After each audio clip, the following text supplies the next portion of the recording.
aussi, je veux dire, pas une expérience que je connais parfaitement de faire des conférences, et donc je vais faire de mon mieux. Alors Christian, je vais te présenter, même si beaucoup de personnes te connaissent ici. Christian, je dirais psychologue clinicien, euh, un être passionné et passionnant, qu'on aime écouter, euh, qui aime transmettre et qui aime faire grandir par ses expériences et son vécu. Merci. Merci à toi. Yasmine, manager inspiré, auteur, écrivain, passionné de son métier. D'ailleurs, le titre est évocateur. Faites tourner l'entreprise sans vous. Donc, c'est le travail libéré, c'est-à-dire qu'on ne doit plus être présent sur les lieux du travail. Et donc, elle anime toute une équipe de plus de 20 personnes dans ce lieu absolument extraordinaire. Ça donne envie de travailler, de venir ici, je trouve. C'est clair, c'est lumineux, c'est beau. Surtout le jour. Enfin, ici, c'est l'être le néon, mais y a le jour, c'est beau, c'est vraiment lumineux. Donc Oui. voilà, alors Yasmine a sorti son livre il y a quelques mois. C'est David Espel, immense apnéiste, qui me l'avait présenté. Et on a eu une sorte de coup de foudre amical. Et puis on avait dit on fera un jour. Tu étais venu à la conférence chez Stéphania. Et je remercie Stéphania d'ailleurs d'être là parce que c'est elle qui organise toutes mes conférences, sauf aujourd'hui, puisque c'est la conférence de Yasmine. Moi, je suis son consultant externe, comme Cyril Saugrain avec Rodrigo Benkens, pour ceux qui aiment le cyclisme. Donc voilà, voilà, je n'interviens maintenant que quand tu me le demandes. C'est un D'accord. exercice. Ok. Voilà. Un bel exercice pour moi aussi. Alors, la souffrance au travail, il me demande un mot de passe. On n'a pas besoin de mot de passe normalement. Hop, voilà. La souffrance au travail, pas plus tard que ce matin, en étant à la table du déjeuner et en regardant un peu les infos, je vois un titre d'article de l'Écho en disant que le nombre d'absentéisme chez les jeunes est en croissance. Et c'est incroyable. Il parle de digitalisation, de sédentarisation, bien d'autres choses. Mais la souffrance au travail, c'est un réel fléau. Et j'ai fait quelques recherches quand Christian m'a interpellée en me disant tiens, ça serait bien qu'on fasse une conférence ensemble et sur la souffrance au travail vers ces entreprises qui supprimeront la souffrance au travail. Je me suis dit je vais faire quelques recherches et j'ai été interpellée de voir que 45% des dirigeants sont en épuisement professionnel. Donc ça ne concerne pas uniquement les collaborateurs, les salariés, ça concerne aussi les dirigeants. Qu'un employé sur trois est en phase d'être en épuisement professionnel. J'ai 20 personnes ici dans l'équipe, je me dis waouh, c'est impressionnant de voir ce genre d'études, et que c'est surtout chez les jeunes, qu'un jeune sur deux, quasiment entre 26 et 35 ans, est susceptible de faire un burn-out. C'est vraiment interpellant. Et donc je me suis dit oui, Christian, tu as raison, c'est vraiment un sujet. Et comment faire pour supprimer cette souffrance au travail? Avant de parler de la suppression de cette souffrance, il y a quand même aussi des paramètres qui mènent à cette souffrance. On les connaît tous un peu, mais je crois que le cumul de tout ça fait qu'on en arrive à une souffrance. Il y a différents éléments. Alors, on avait discuté avec Christian. Moi, c'est vrai qu'il y a la perte de sens, il y a la démotivation, la pression, le surinvestissement. On avait parlé aussi du surinvestissement, qui est un élément qui est quand même important chez certains profils de personnalité, qui se surinvestissent et qui ont besoin de se surinvestir et qui ne connaissent pas nécessairement les limites. Il y a aussi l'inadéquation entre les valeurs de l'entreprise et ses valeurs personnelles. On ne se rend pas toujours compte. Et puis là, à un moment donné, ça commence à peser. On commence à souffrir. Tu m'avais parlé aussi de l'harcèlement moral et psychique. Et ça serait intéressant que tu évoques la manière dont tu perçois l'harcèlement moral et psychique dans les entreprises.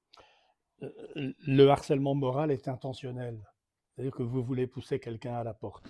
Hein, c'est voulu. Je me souviens de quelqu'un dans une grosse administration ici en Wallonie qui était placardisé. C'est-à-dire que le type arrivait et il n'avait rien à faire. Rien. C'est horrible. Donc c'était une mise à mort lente. Hein, la corrida de Francis Cabrel, lui il est dans une cage noire, mais là c'était un bureau blanc. Le harcèlement psychologique est inconscient. Il n'est D'accord. pas intentionnel. On parle beaucoup de harcèlement scolaire, et c'est vrai que c'est un fléau. Ouais. Ce ne sont pas, enfin, il y a une certaine cruauté dans ce contexte-là, mais le harcèlement psychologique, qu'on a bien connu sous le terme de souffre-douleur, n'est pas, c'est pas voulu, c'est un phénomène de projection. Alors bien sûr, après, il peut y avoir une sorte d'acharnement, mais il n'a pas une intention délibérée. Il existe dans Dans certaines équipes, j'ai accompagné quelqu'un qui a vécu ça dans un nouveau travail et dans un contexte de rivalité. Cette personne a été dénigrée, harcelée, jusqu'à la pousser au clash, quoi. Donc c'est une forme de souffrance et qui existe bel et bien. Pour ça, il faut beaucoup de prévention, de dialogue, de réunion d'équipe, etc. Enfin, il y a des choses, oui. Des choses à mettre en place pour éviter Et à cette dire, et souffrance. tout Oui. à fait.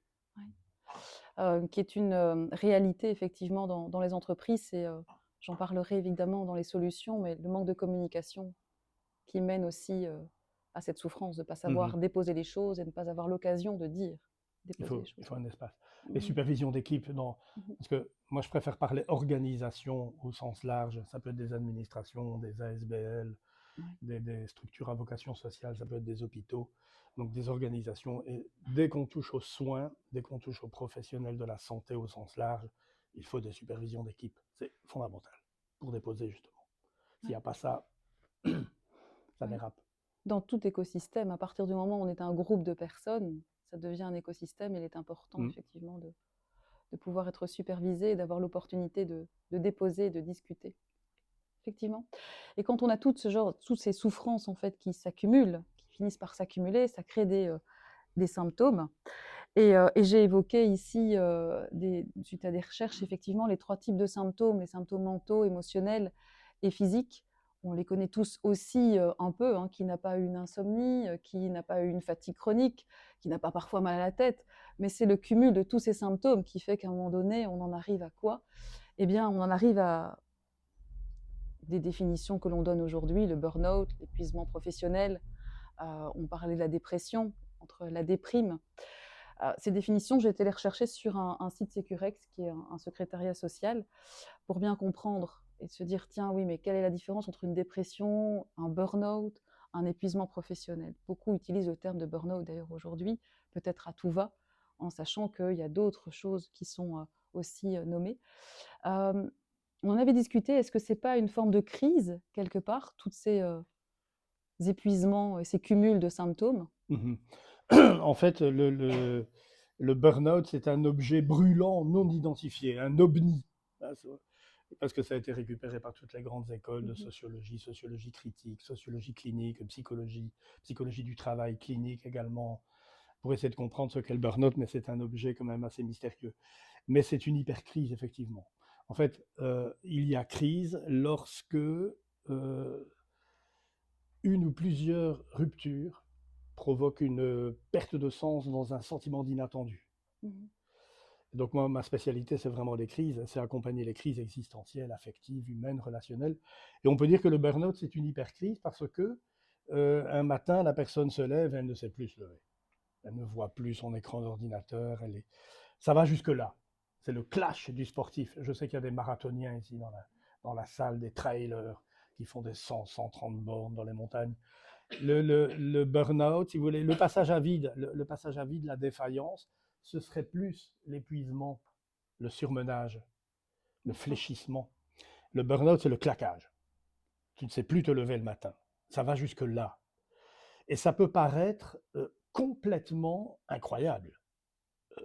Ça peut paraître incroyable parce que les personnes qui en sont, j'aime pas le mot victime, mais enfin les personnes qui vivent le burn-out ne l'ont pas anticipé, ce qui est très proche de la crise. La crise, elle est souvent non anticipée, avec c'est un orage sémantique qui provoque, dans un sentiment d'inattendu, une perte de sens. C'est déboussolant, une crise. C'est comme une rupture amoureuse, voilà, vous rentrez chez vous le soir et votre partenaire n'est plus là. La maison est vide. Ça arrive, je ne vous le souhaite pas. Et donc, mais c'est vraiment inattendu. D'où la tentation et la tentative de se réapproprier comme sujet la crise en disant ben, j'aurais dû voir. Je sentais bien qu'il y avait quelque chose. Et le burn-out, c'est une hypercrise. Seulement, ça touche le physique, ça touche l'émotionnel, et c'est une incapacité, ça va jusque-là, on ne sait plus. On ne sait pas se lever le matin. Et alors, ça peut paraître bizarre, mais bon, depuis le coronavirus, depuis ce moment qui a quand même été très, très, très... je crois qu'on n'a pas fini d'écrire sur cette pandémie, et sur les confinements. Mais depuis les confinements, il y a 45 000 burn-out en plus en Belgique. 45 000. Je crois qu'on est dans les 60 000 arrêts de travail dans un pays comme la Belgique.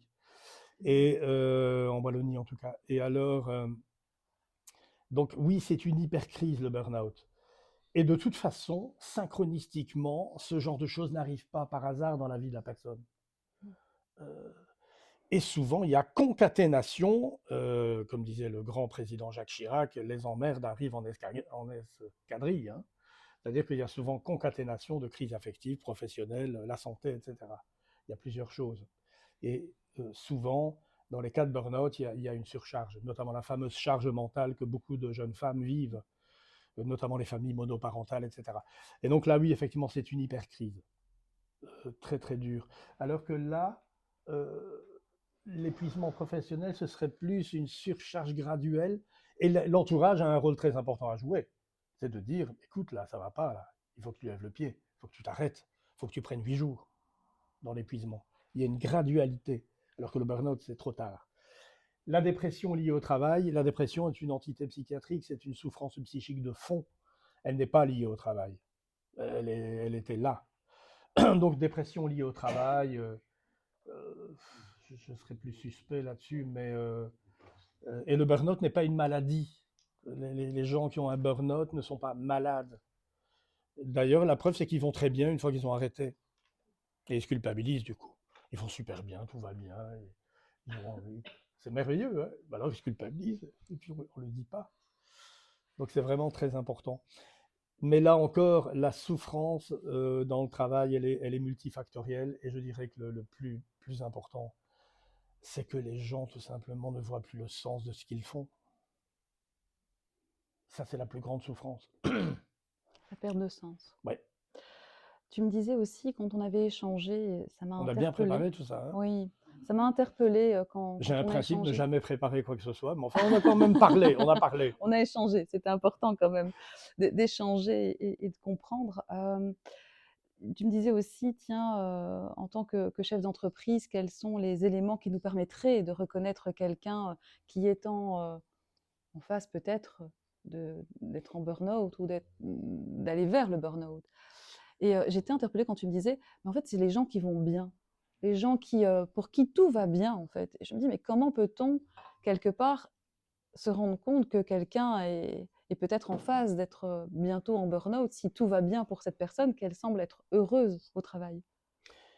Oui, c'est-à-dire que dans les burn-out, il y a un surinvestissement du travail. Les gens surinvestissent le boulot.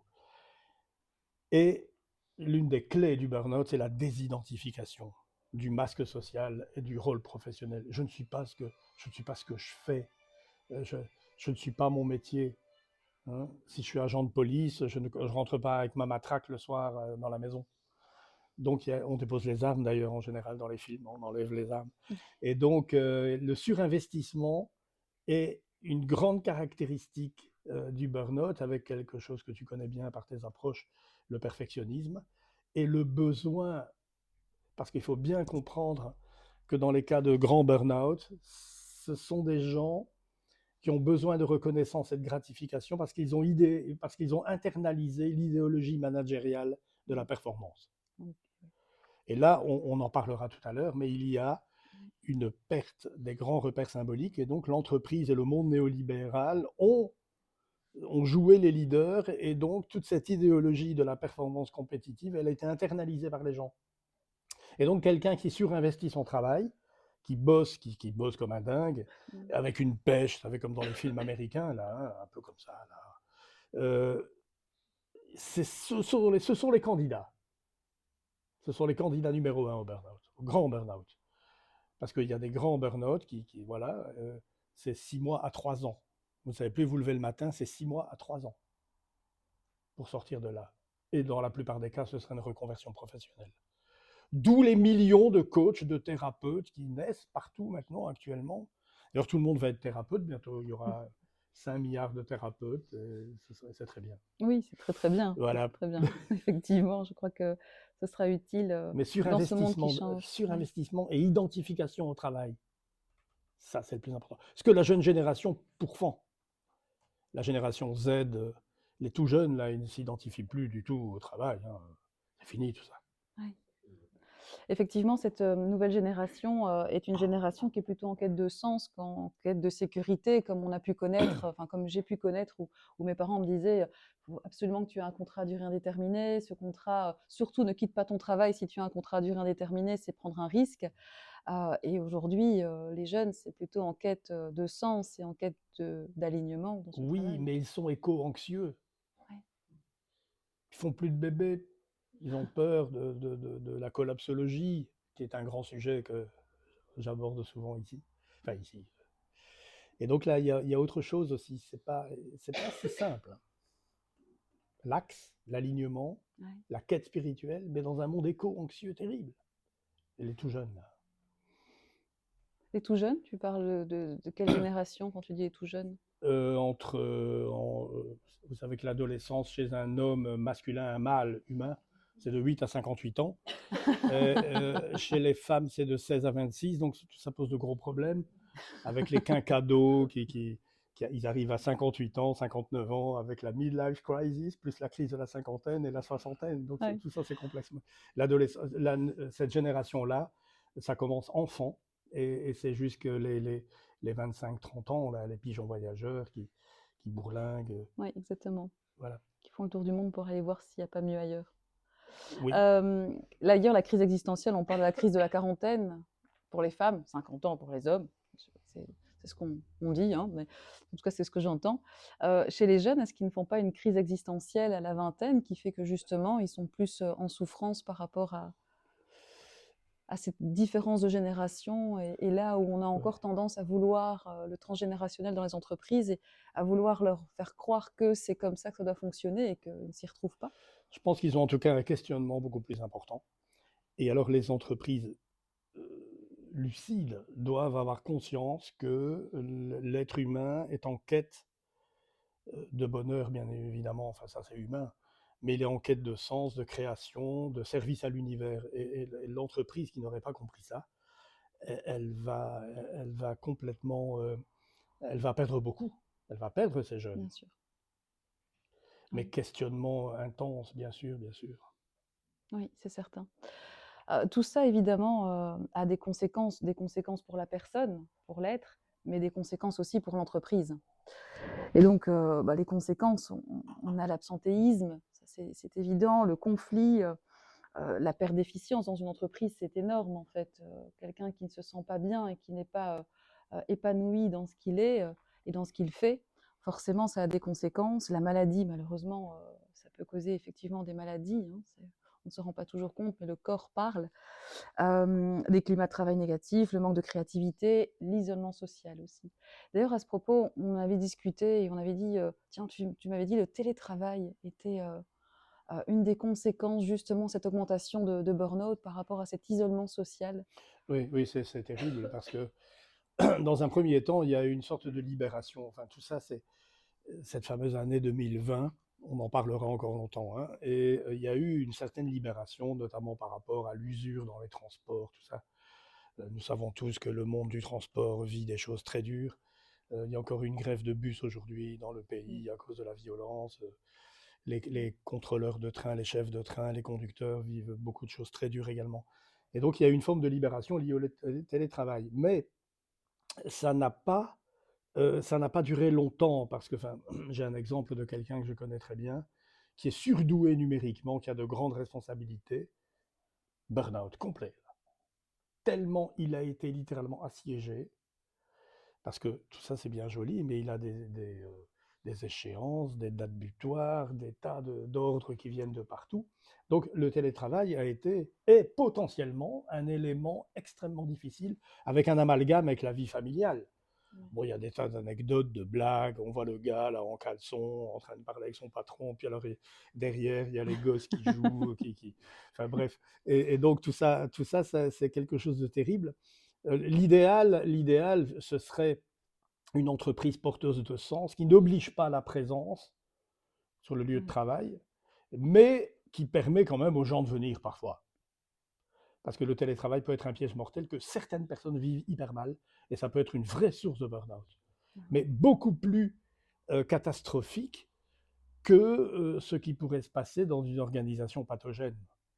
Et à ce propos-là, le monde psychosocial est bien plus enclin à favoriser de la souffrance et le monde de la santé, les hôpitaux, tout ça, que le privé, qui a quand même une certaine culture d'entreprise, hein. Tu en parleras bien, puisque c'est ton domaine. Oui. Et c'est vrai que c'est étonnant, on vient de racheter une société immobilière sur Tubize. Et j'ai été hier, en fait, rencontrer ces personnes. Pour la première fois, je rencontre cette équipe de 6 personnes. Et j'ai échangé avec chaque personne, que c'est essentiel. Et ce qu'ils me disaient, c'était ce qu'on a besoin, c'est de la présence, en fait. Et depuis les entreprises libérées, donc cette évolution, depuis le Covid, ils ont trouvé un rythme de croisière, de venir de temps en temps au bureau, de pouvoir aller chercher les enfants quand ils le souhaitent, d'aménager leur agenda comme ils le souhaitent. Mais aujourd'hui, ils se rendent compte, après autant d'années, c'est 4 ans depuis ce Covid, que c'est problématique et qu'ils ont besoin de justement avoir ce relationnel et ce contact et de revenir plus à quelque chose de cadré en termes de présence au bureau. Donc effectivement, c'est un équilibre à Hmm. trouver qui est important. Ouais. Alors, moi, j'ai envie de vous partager, parce que qui suis-je pour vous parler de la souffrance au travail? On en avait discuté et évoqué. J'ai travaillé, je suis sortie de l'école et j'ai travaillé 16 ans dans une entreprise, une institution financière, où au départ j'étais très très épanouie. J'ai grandi dans l'entreprise, j'ai suivi beaucoup de formations, jusqu'au jour où je me suis rendu compte qu'il y avait une perte de sens, le pourquoi je faisais les choses dans l'entreprise, et j'avais surtout une inadéquation, c'est dur de dire ce mot en fait. En tout cas, mes valeurs personnelles ne correspondaient plus avec les valeurs de l'entreprise. On me demandait de faire des choses que je n'avais pas envie de faire. Et, euh, et puis, qu'est-ce qui se passe? C'est que petit à petit, on s'éteint, on ne se rend pas compte en fait qu'on s'éteint, on commence à demander la diminution de ses heures de travail, on arrive au travail avec une boule au ventre, et puis on se dit, je ne peux pas quitter, je me rends peut-être bien compte de tous ces symptômes, mais je ne peux pas quitter puisque c'est un job alimentaire, il nourrit ma famille, il nourrit mes enfants, et surtout c'est un contrat à durée indéterminée, je ne peux pas quitter un contrat à durée indéterminée pour prendre un risque sur le marché du travail. Et j'ai connu la dépression, non, la déprime. La déprime, hein, tu me disais, tiens, c'est plus la déprime que tu as connue, et une quête de sens pour renaître. J'ai eu la chance de rencontrer quelqu'un qui m'a dit, voilà, ce que tu dois faire, tu dois lire un livre. J'ai lu ce livre, Les pouvoirs illimités d'Anthony Robbins. Je vous partagerai après la biographie dans tous les livres que j'ai lus. Et ce livre m'a fait un peu pousser des ailes dans le dos, de me dire, il est temps que je réagisse. Et pourquoi en parler aujourd'hui? Parce que c'est essentiel de savoir que tout est possible quand on est entouré de personnes qui peuvent nous éclairer et nous amener en fait vers un chemin où il y a le mieux-être. Et surtout que dans les entreprises, c'est possible aussi. Alors pour ça, évidemment, ces entreprises qui supprimeront la souffrance au travail, c'est celles qui comprendront que c'est pas manager, c'est plus que manager en fait. Le manager, j'en parlais tout à l'heure avec Amélie, qui me disait, en fait, c'est vrai qu'on a tendance à vouloir dire on dirige, on gère l'entreprise, on gère ses finances, on gère le personnel, on gère. Et en fait, c'est plutôt dire on dirige vers quelque chose, on donne une impulsion vers quelque chose. Et quand on devient leader, c'est faire tout ça aussi, mais c'est surtout être inspirant et inspirer les autres. Et quand on inspire et on donne aux autres cette impulsion, eh bien, il y a d'office une ouverture d'esprit qui se crée, une transparence, une authenticité, où là, on peut venir forcément appliquer l'écoute active, où on comprend les autres, on apprend à comprendre les autres au travers de profils de personnalité. On en parlera également de ces fameux profils dont tu avais aussi, toi, des pistes, où on peut déterminer une stratégie qui est claire de l'entreprise et faire grimper tout le monde, en fait, à bord de ce bateau avec une vision qui est claire. Et alors aussi, surtout, pour un leader, ce que l'on n'autorise pas aujourd'hui dans la société où le perfectionnisme est essentiel, c'est la vulnérabilité. Pouvoir accepter qu'on est aussi un être humain avec des sentiments, des émotions, des ressentis que l'on doit aussi pouvoir déposer, et qu'on n'est pas parfait, qu'on est, tout simplement. Et alors, des outils que je vais partager, mais il y en avait un que tu voulais partager, tu me parlais principalement de l'outil des profils de personnalité. Tu De sais, MBTI. voilà, exactement. Il y avait Ouais. l'énéagramme aussi, mais c'était surtout le MBTI. Tu voulais échanger là-dessus. Oui, bah, en fait, c'est intéressant de savoir comment on fonctionne, hein. Donc, le MBTI, c'est issu de Jung. Ce sont deux dames, mère et fille, Maesbridge, qui ont Type Indicators, qui ont étudié, qui ont en quelque sorte rendu fiable certaines évaluations du type psychologique de la personne. Être un extraverti de type sentiment, intuition, par exemple, ou un introverti de type pensée, sensation, etc. Et donc là, ça permet de mieux comprendre comment on fonctionne. Les néagrammes, ce sont plus les dynamiques énergétiques de la personnalité, hein. Alors, il y a bien sûr le disque qui est issu du MBTI, tu as des tas de trucs, Processcom, les Oui, perfect, tout ça, exactement. les travaillomanes, Oui.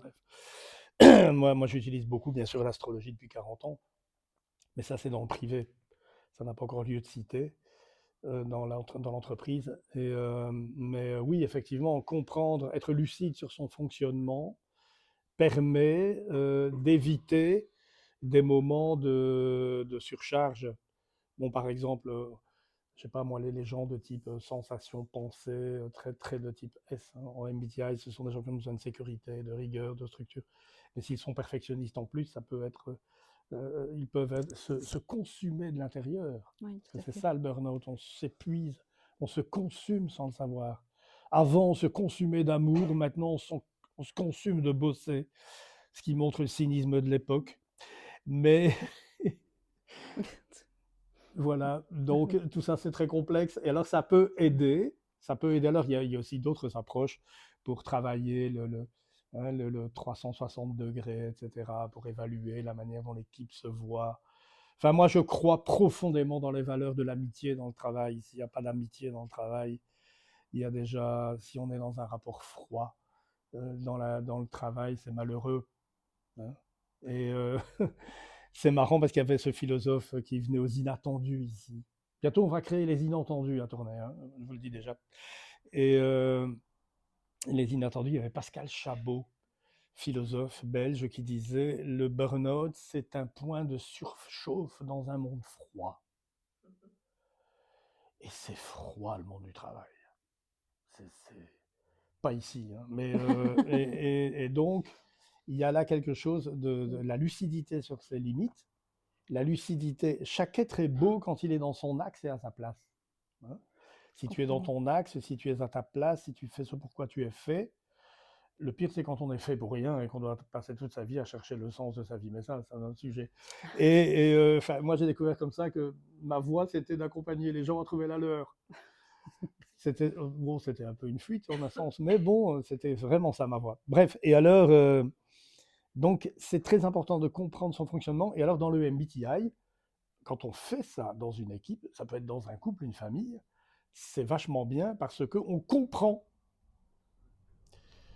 Petite parenthèse, dans les couples, on a tendance à aller vers des personnes qui sont de type complémentaire aux nôtres. Alors au début, on est fasciné, mais après, ça devient agaçant. Donc, il faut apprendre à se connaître, hein. C'est Oui. passionnant, c'est passionnant. Tout ça s'inscrit dans ce que Jung appelle le processus d'individuation, à savoir que plus on intègre l'altérité dans ces différences de fonctionnement, plus on est tolérant et compréhensif, mais aussi on a aussi les fonctions, parce qu'il y a 4 grandes fonctions, hein, pensée, sentiment, intuition, sensation. On doit intégrer sa fonction inférieure et sa fonction moyenne, auxiliaire, et ça c'est la deuxième moitié de la vie, hein. Donc, par exemple, tu vas, je sais pas moi, un grand intuitif visionnaire fait de l'ornithologie, observer les martins pêcheurs dans le brouillard du matin pendant des heures, petites choses comme ça. Et donc c'est passionnant, c'est très riche ces approches, à condition de ne pas être des classifications petites cases, hein. Ça c'est le problème de ce qu'on appelle la bêtise humaine. Mais quand c'est utilisé intelligemment, tout ça c'est vachement bien et ça aide. Je crois que dans une équipe, comment dire, si on comprend le fonctionnement de l'autre, ça aide. Et alors on peut le soutenir. Tu vois. Et alors on peut faire des exercices, comprendre que telle personne a besoin de structure, de procédure, d'ordre du jour, alors que d'autres arrivent, on s'en fout, la vie est belle. Bon. Exactement. C'est comme ça que je fonctionne. Il faut être un peu, voilà, il faut être souple, hein, souple. C'est ça. Et j'attache énormément d'importance. Là, je partage quelques outils que je reprends dans mon livre. J'attache énormément d'importance à se connaître d'abord soi-même avant de chercher à comprendre l'autre. Et surtout, moi, j'utilise le disque de Martson. Hein. Tu disais que c'était... C'est un bébé oui, MBTI. c'est ça. Ça a été créé en 1928. C'est ça, c'est très vieux alors, MBTI, en fait. Ah, le 20, oui, oui. ça c'est Oui, 28. oui, 1928. Ah mince, alors Martson a j'apprends. créé... Oui, je sais pas. L'année où Nicolas France a gagné le Tour de France. Oh, écoute, là, je ne m'en souviens pas. Ah oui, donc c'est déjà très vieux alors. Oui, c'est très Mais il y très a des vieux le disque. recoupements en tout cas. Bon, Oui. maintenant je devrais vérifier. Parce que Miles Bridge, c'est très ancien également. Hein, Oui, je ne sais pas, je ne connais pas du tout ouais. MBTI. En tout cas, c'est voisin. Oui, alors pourquoi j'utilise le disque? Parce que c'est très très simple par rapport à Processcom, par rapport à l'énéagramme, où c'est quand même beaucoup plus profond en termes de connaissance de soi. Et d'utiliser ça en entreprise, c'est un peu difficile. Je ne sais pas si vous connaissez Processcom, mais vous avez une base et puis vous avez 6 profils et dire que j'ai phasé et ainsi de suite, ça devient un peu compliqué. Tandis que les 4 couleurs, c'est quelque chose qui est assez simple en fait. C'est orienté extraverti, orienté résultat, orienté relation ou introverti. Donc, c'est assez simple sur 2 axes. Et c'est quelque chose que tout le monde connaît ici dans l'entreprise et que tout le monde devrait connaître. C'est accessible à tous et ça aide énormément en fait. Aujourd'hui, ça évite beaucoup de conflits dans l'entreprise. Régulièrement, quand j'ai un profil dominant rouge qui est assez directif, qui parle à un jaune qui est émotif et qui prend beaucoup pour soi, de manière assez brutale, directif, le jaune, s'il ne connaît pas son profil, aura tendance à peut-être prendre pour soi, à être moins efficace, à ruminer, à se poser plein de questions, tandis que là, aujourd'hui, ils disent en fait, tes profils rouges, je sais, faut que tu te calmes un peu parce que hein, tu vas un peu fort, quoi. Et ça devient beaucoup Trump, plus hein, souple. rouge, Trump, Oui, rouge, oui. avec sa Trump. cravate rouge. Un éléphant, ça trumpe énormément. Vous savez que l'éléphant, c'est le symbole des républicains. Hein. Mais bon. Il est rouge, Trump. Il est rouge, oui. Bah oui, complètement. Je pense effectivement qu'il est rouge. Alors, beaucoup de chefs d'entreprise sont souvent dans la catégorie rouge. Hein. C'est rare. Alors, j'aime beaucoup aussi insister que ce sont des profils de personnalité et que la personnalité, c'est dans le langage des oiseaux, c'est une personne qui devrait rester alitée, qui devrait rester couchée. On oublie que le profil de personnalité, c'est quelque chose que on devient en fonction de ce qu'on a vu, de ce qu'on a entendu, de ce que l'on vit comme expérience. Donc on a tous un peu des 4 couleurs. On a une couleur qui est prédominante. Mais par exemple, moi, quand j'ai fait ce test et que j'ai découvert ce test à l'institution financière, donc mon ancien job, j'étais très jaune, j'étais pas du tout vert, j'étais très très très bleu et un peu de rouge. Et ce profil a changé aujourd'hui quand je l'ai refait avec la formation pour pouvoir moi-même donner des feedbacks sur le disque.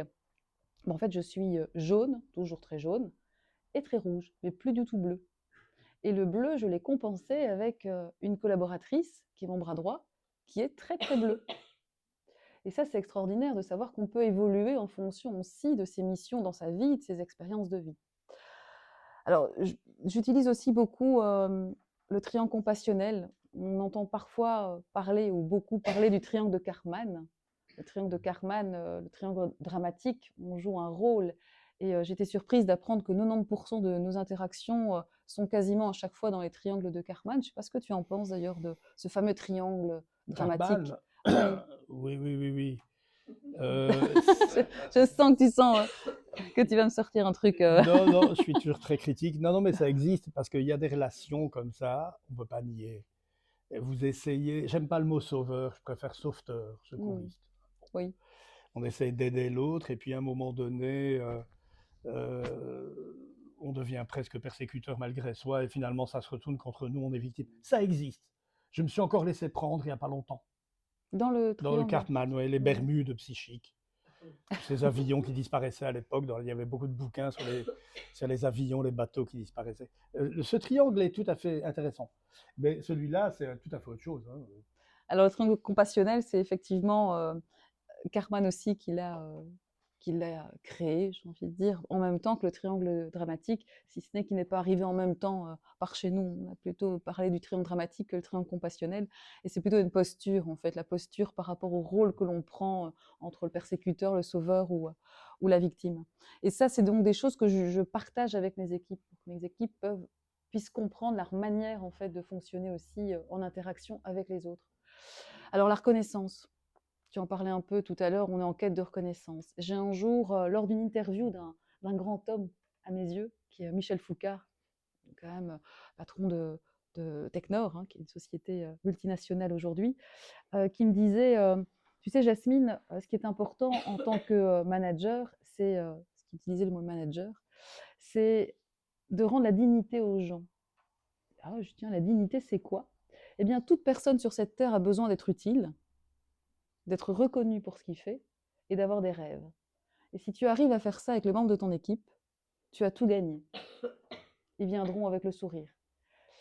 Et c'est tellement vrai, en fait, parce qu'on a tous besoin d'être utiles. L'ignorance est la pire des choses qui puisse arriver. Tu le disais tout à l'heure, là, c'est un harcèlement moral d'ignorer quelqu'un. D'être reconnu, la reconnaissance aussi, c'est essentiel. Et on pense aussi toujours que la reconnaissance, c'est dire c'est bien ou c'est pas bien. Et en fait, il n'y a pas que la reconnaissance conditionnelle au fait de faire quelque chose, il y a aussi la reconnaissance inconditionnelle de dire, de remarquer quand quelque chose a bien été fait sans l'avoir demandé. C'est tellement beau de dire quand sa femme rentre du coiffeur, waouh, c'est très joli. Non, souvent ils oublient, les hommes. C'est pour ça que je le dis. Non, c'est pas vrai? Il y a une histoire extraordinaire. Avec le coiffeur? Ouais, ouais, ouais. C'est un jour, la dame rentre et alors le mari l'attend avec un bouquet de fleurs alors qu'elle rentre de chez le coiffeur et puis elle se retourne, elle lui fout une claque et elle lui dit: «Je savais que tu me cachais quelque chose.» C'était vraiment une reconnaissance qui était inconditionnelle mais mal Voilà, interprétée. inconditionnel, mal interprété. Et donc la reconnaissance qui est inconditionnelle négative, c'est vraiment l'ignorance. Ça, c'est la pire des choses qui puisse arriver à l'être humain dans une société, c'est de ne pas qu'on ne voit pas la personne. Alors d'autres outils, alors oui, forcément la CNV, la communication non violente, c'est quelque chose qui est essentiel aussi, que toute personne dans une société, tout manager, tout leader devrait connaître pour pouvoir justement permettre de déposer ses ressentis sans devoir les conserver et les garder. À tout moment, tirer une sonnette d'alarme qui permet de dire il est temps que je dépose quelque chose et de pouvoir venir aussi en toute transparence voir la personne en toute confiance. J'ai vu aussi l'équation de la confiance qui était être crédible, être fiable, avoir du résultat. Ça, c'est important. Ça, c'est le mariage. Oui. Crédit, fiable et résultat. Vous vous engagez à être fidèle toute votre vie, ce qui est quand même incroyable quand on réfléchit bien. C'est une sacrée promesse. Vous devez être fiable, crédible et avoir des résultats. Il faut gagner sa vie, avoir des bébés. Enfin, quelle pression. Ouais. Le burn-out amoureux, on n'en parle jamais. On n'en parle jamais. Il y a le burn-out aussi, j'ai entendu, pas si longtemps que ça, familial Et aussi, parental. parental. C'est ça, c'est aussi quelque chose qui a des répercussions dans le travail aussi, quelque part. Bien sûr. Ouais. Tu voulais dire quelque chose? Ça va, Amélie? Beaucoup d'émotions. Moi, je crois que le plus, enfin, pour rebondir, c'est pas pour interrompre, mais je crois que le plus important, c'est de dire à quelqu'un, vous venez bosser chez moi, ça passera. Vous partirez, tôt ou tard, dans 6 mois, 2 ans. C'est normal, vous avez une quête personnelle, un projet de vie, vous avez des désirs. Vous aurez une reconversion ou deux dans votre vie. Et s'il y a une forme d'amitié spirituelle, enfin, je parle beaucoup de l'amitié spirituelle au niveau affectif, au niveau post-couple, mais il y a aussi une forme d'amitié spirituelle dans les synergies, dans les convivialités, dans les équipes. Et dire, voilà, c'est pas un problème, je ne suis pas identifié à mon rôle, vous non plus, ou non, vous partirez. Je vous écoute, vous pouvez exprimer ce que vous souhaitez, mais je sais que vous partirez un jour et que ce moment professionnel n'est qu'un petit moment dans la vie et que tout ça n'est pas grave. Je crois que c'est ça qu'il faut dire. Ouais. Et que vous devez être fidèle à votre désir profond. Oui, c'est ça le plus important. Et c'est même d'autant plus important chez les jeunes aujourd'hui quand on les engage. Aujourd'hui, lors d'un entretien, c'est la première chose que je dis en disant venez amener votre expérience, je vais vous partager quelque chose, avec quoi vous voudriez repartir. Ça, c'est essentiel que je sache aussi quelles sont leurs attentes. Et c'est OK quand vous avez l'intention de partir, surtout, vous me le dites. Et on prépare votre départ ensemble. Il y a tout le processus de transmission qui est alors réalisé par la personne elle-même. C'est elle-même qui va choisir la personne qui va reprendre ses tâches et qui va la former naturellement avec toute bienveillance, étant donné que tout a pu être dit en toute transparence. Mm. Et ça m'est arrivé souvent quand on regarde les photos, si vous faites un peu le tour dans l'agence, vous me dites ah tiens c'est toute votre équipe. Bah, sur cette photo il y a la moitié qui ne travaille plus ici. Mon Dieu, ça fait peur. Eh bien non, au contraire, ils sont tous repartis Heureux. heureux avec bien souvent même des talents dans d'autres domaines que celui de l'immobilier. J'ai rarement quelqu'un qui est parti, j'ai qu'une personne en fait, surtout les personnes qui sont parties, une personne qui est partie chez un confrère. En règle générale, ils font tout à fait autre chose que ce qu'ils n'ont fait ici dans l'immobilier. Donc c'est quand même important. Et alors aussi, un élément sur lequel j'insiste, c'est la culture d'entreprise. Et la culture d'entreprise, c'est pas simplement le dirigeant d'entreprise, le leader ou le manager, c'est toute l'équipe qui crée une culture d'entreprise. C'est toute l'équipe qui, ensemble, on comprend le sens même de l'entreprise, du pourquoi elle existe et qu'est-ce que l'on fait dans l'entreprise. Qu'est-ce que l'on apporte aux autres. J'ai toujours à mes équipes, si tu ne fais pas quelque chose, tu prives un client de ton talent. Si tu ne téléphones pas, si tu ne fais pas une action vers un client, eh bien, tu prives ce client de ton talent professionnel, de ce que tu peux amener à cette personne. Et c'est tellement ça, en fait. Mhm. C'est tellement ça. Tu es d'accord avec ça ou pas? Si? Je suis d'accord avec ça. Mais moi, je crois que euh, le piège de tout ça, qui est très beau, c'est de donner une sorte de culte de l'harmonie dans l'entreprise, alors que le monde du travail est un monde d'une extrême violence. Et je pense que ce qui, tout à fait d'accord avec tout ce que tu dis, mais, et rajouter, voilà, on se croise, on fait un bout de chemin ensemble, on se Mhm. respecte. Je crois que la valeur cardinale, c'est le respect. Et alors, après, on essaie de vivre harmonieusement. Après, on essaie de créer une harmonie. C'est quand même pas un hasard si nous sommes dans le pays le plus festif du monde, ici en Belgique, hein. Tous ces gens qui survivent dans le social, comment font-ils? Ils ont des confréries de carnaval, ils font la fiesta pendant tous les week-ends, c'est la fiesta ici dans ce pays. Et donc, ils doivent tenir le coup. Parce que le grand problème, et on n'en parle sans doute pas assez, le grand problème, c'est la violence du monde, hein. Les conducteurs de train, les chefs de train qui se font agresser, les chauffeurs de bus. Maintenant, c'est le burn-out dans les classes maternelles à Bruxelles, hein. Moi, quand je suis rentré de France il y a 5 ans, suite à une grande rupture de vie, j'ai donné cours parce que j'avais été enseignant dans ma jeunesse, j'ai donné cours dans une école. Et là, il y avait 4-5 éducateurs, je leur voue une reconnaissance extraordinaire. Il y avait 4-5 éducateurs qui étaient super costauds, et ils venaient presque dans la classe ou avant le cours, plaquaient le gars en disant écoute mon vieux là. Et du coup, on avait l'autorisation de donner cours, ce qui est extraordinaire. Incroyable. Autorisation de donner cours. Et en plus, on était déjà tombé dans le numérique, c'est-à-dire qu'il n'y avait même plus de tableau et de craie. Ce qui fait que pendant des semaines, j'ai fait de l'impro théâtrale avec les élèves parce que je ne savais pas comment utiliser les trucs informatiques. Et alors, donc, mais tout ça pour dire que le monde est d'une violence absolue. Le monde est d'une violence absolue. Les licenciements brutaux, les plans sociaux, regardez en France, Auchan, Michelin, et ça ne fait que commencer. Donc voilà. Et c'est pour ça qu'il faut un contrat de respect. On crée de l'harmonie fugitive le temps qu'on peut, surtout maintenant qu'on sait que la plupart des dirigeants sont eux-mêmes au bord du gouffre. Oui, C'est ça qui est très dur. La solitude du chef, dirait Macron. Lui, c'est carrément dedans le gouffre. Et donc, c'est ça je pense qu'il faut dire, voilà, le travail, c'est une partie de la vie. Et c'est là que j'aimerais introduire une réflexion, c'est-à-dire qu'il n'y a pas de burn-out sans que on interroge la valeur travail. Alors au début, la valeur travail, c'est quoi? C'est l'expiation. Tu travailleras à la sueur de ton front, hein, ça c'est l'héritage. Ça donne quoi aujourd'hui? C'est la méritocratie, le discours méritocratique. Travailler plus pour gagner plus, ça nous rappelle un certain. Après, il y a eu le travail de production, transformation et aussi d'émancipation des classes sociales, hein. C'est toute la révolution industrielle, Marx qui Tout à arrive, fait. etc. Puis alors après, il y a eu le travail. On a beaucoup lutté contre les conditions de travail et on a vu, après la troisième révolution plus technologique, Rifkin, la fin du travail, Van Heygem, ce grand penseur belge qui vit toujours, je crois, nous qui travaillons sans fin, c'était la fin du travail. Et puis tout d'un coup, les grandes effigies s'écroulent, les religions s'étiolent parce que c'est dans les cycles, les mythes. Après ça, il y a le couple vacille, la famille éclate. Et alors là, c'est dans ce grand vide, pulsion néolibérale, hein, avec ce dont je parlais au début, hein, l'entreprise qui devient l'entreprise de soi, ma petite entreprise, comme disait Bachung. Ça a donné Ehrenberg, la fatigue d'être soi. C'est l'antichambre du burn-out.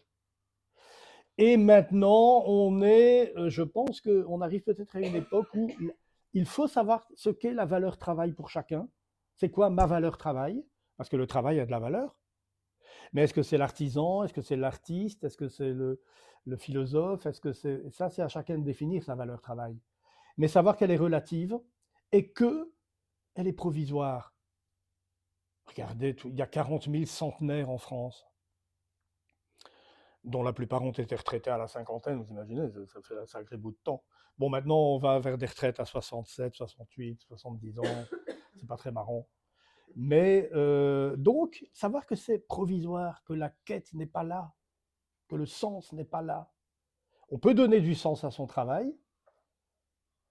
Moi, personnellement, je trouve que j'aime bien cette phrase, moi qui ne prépare jamais rien, qui échoue à se préparer peut se préparer à échouer. Mais je travaille tous les jours dans ma vie. Tu vois? Ouais. Ça, c'est la préparation. C'est Pogacar qui s'entraîne, je crois qu'il est clean, mais enfin, qui s'entraîne pour être prêt le jour de la compétition. C'est la préparation. L'artisan, c'est tout autre chose. Et donc, c'est à chacun de s'expliquer avec sa valeur travail pour ne pas tomber dans le burn-out. Parce que si je suis désidentifié du travail et que je connais la valeur que je lui confère en sachant que c'est provisoire, l'artiste, celui qui est 3 ans sans faire un album, un CD, c'est plus des CD maintenant, c'est le Mmh. podcast. Mais l'artiste, il se prépare toute sa vie. La danseuse, le peintre, ce sont des gens qui se préparent toute leur vie.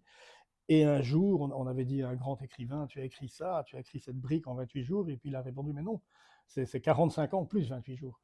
Donc, donc on a chacun son processus de travail, sa valeur travail, et sa désidentification, qui fait que, ben oui.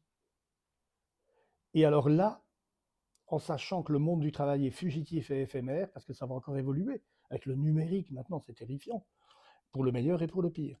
Et à ce moment-là, si on s'explique avec sa valeur travail, on ne tombe pas. C'est-à-dire que les gens qui se surinvestissent dans le travail sont prisonniers d'une idéologie managériale dont ils ne sont pas conscients en fait. En sachant aussi qu'il y a beaucoup de burn-out dans le domaine de la santé.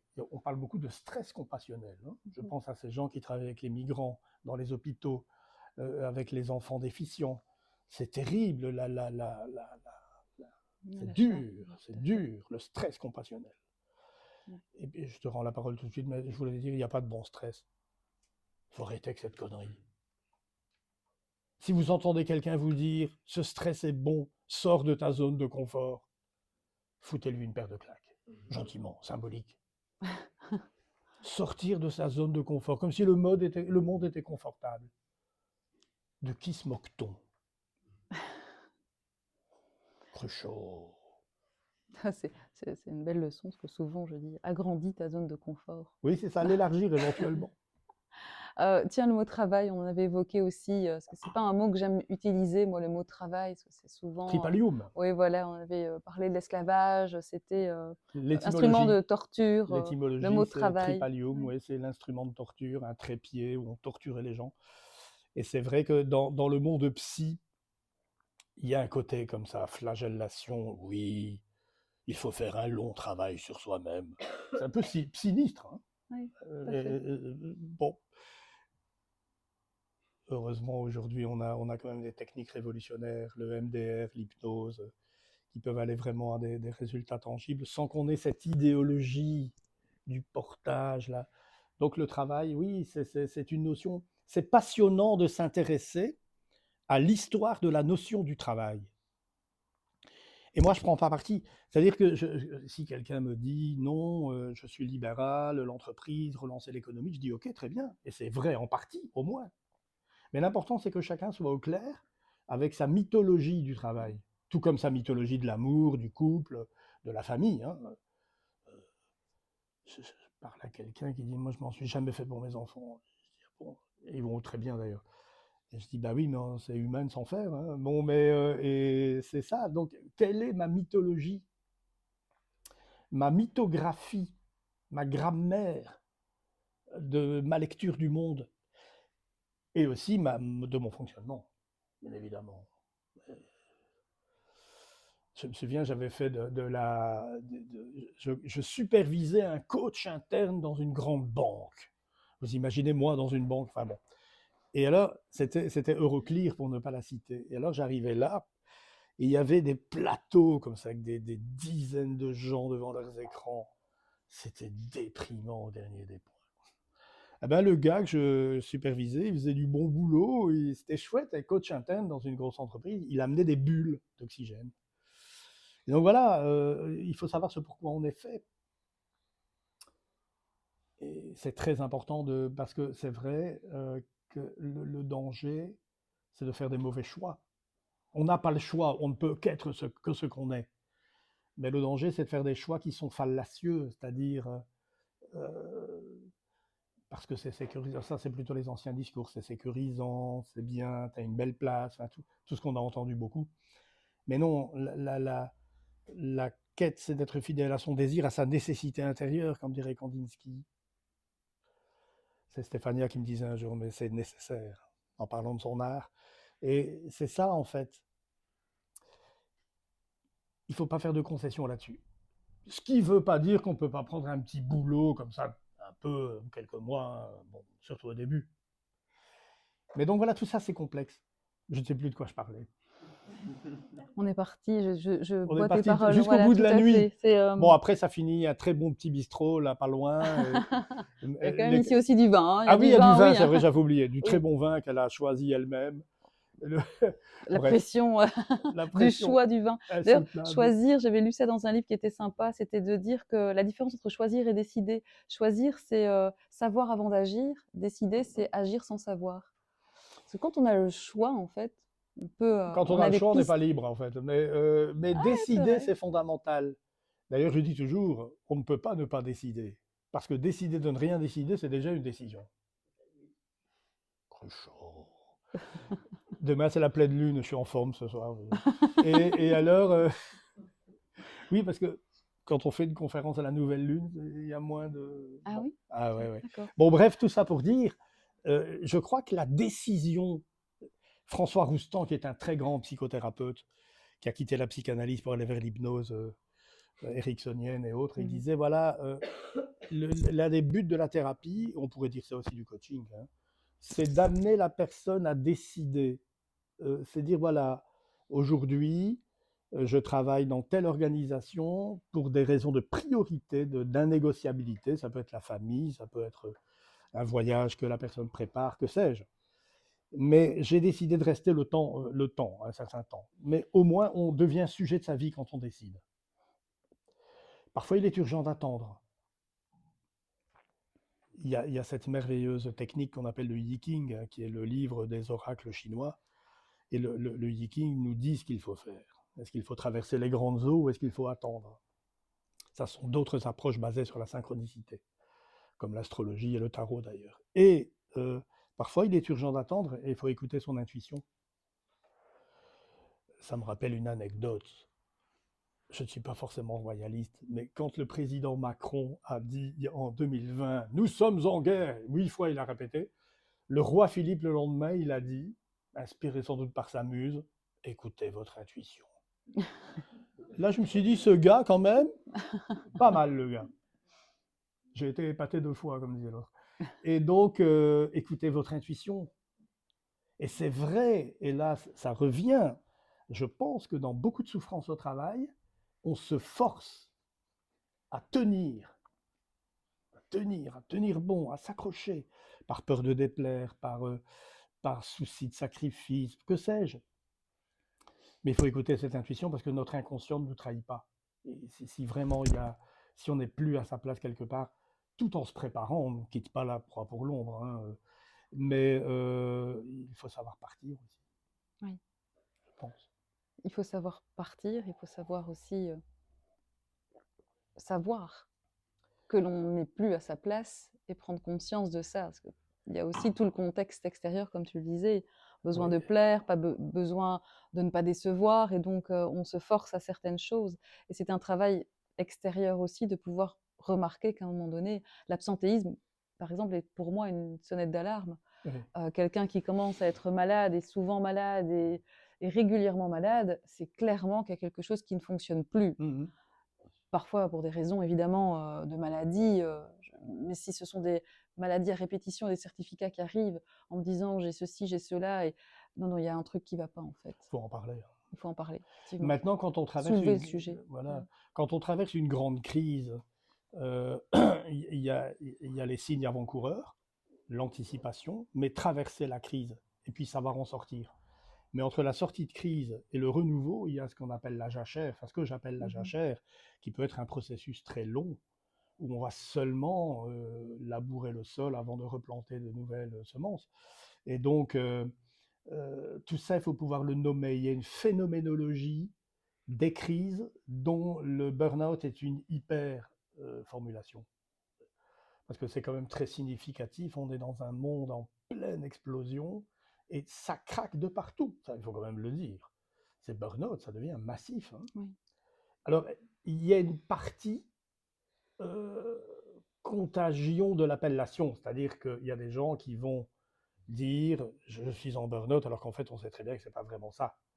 Mais il y a beaucoup de burn-out, il y a des plus petits, des plus grands.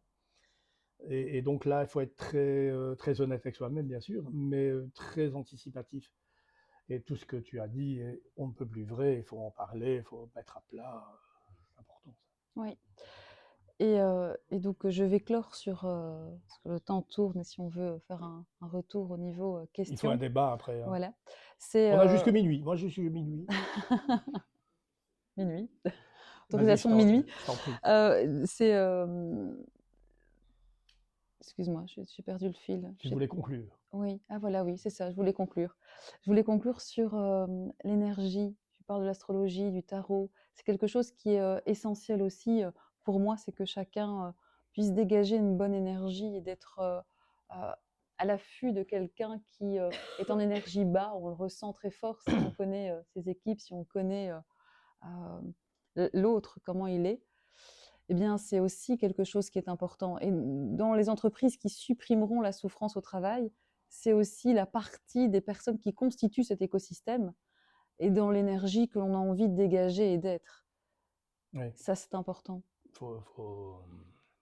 Ma vieille Rayonner. maman me disait quand j'avais 8 9 ans, tu sais, l'important dans la vie, Christian, c'est d'aller te coucher le soir en ayant le cœur content. Et je vous assure que c'est comme ça que je vis. En général, il est content, mon cœur, hein, mais c'est un indice. Quand on a une consultation, une formation, une conférence comme ce soir, ben, comme tout à l'heure, j'étais portier, là. Je voyais les arbres dorés, roux dans la nuit. Et je me disais, mais c'est le plus beau métier du monde, être portier. J'étais là, les gens arrivaient. Voilà, j'avais le cœur content. Et ce soir, je l'aurai, encore plus. Goudon, Merci. je t'ai trouvé Merci. très bien. Oh, merci, c'est gentil. Je prends. Merci beaucoup pour votre attention, et à vous de poser les questions sur les sujets que l'on a pu apporter. Allez-y, je vous en prie. Je ne sais pas si